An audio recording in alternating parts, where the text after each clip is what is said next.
Hey everybody. I know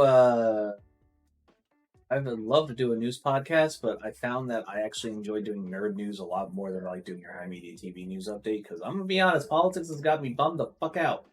And doing a daily news podcast and having to sift through the suck is terrible.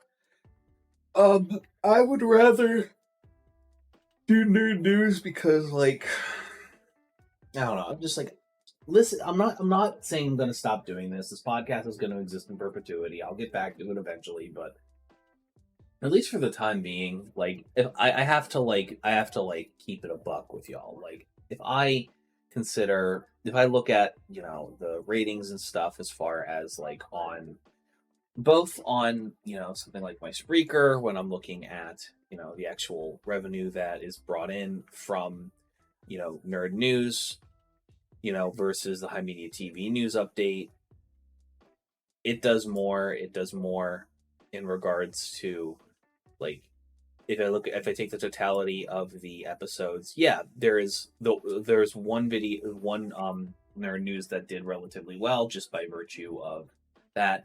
I'll probably end up using nerd news when I want to talk about like current events and stuff like that.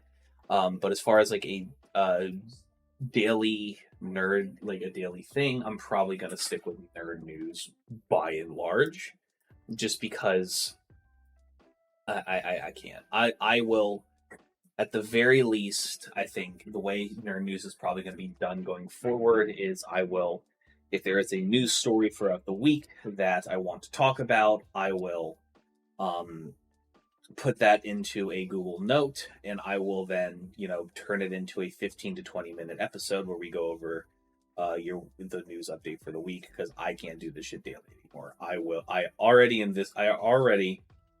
am just above emotionally the level of wanting to kill myself from depression, and something's got to fucking give, and nothing else in my life can give except this. So we're just doing the High Media TV news update is moving to weekly.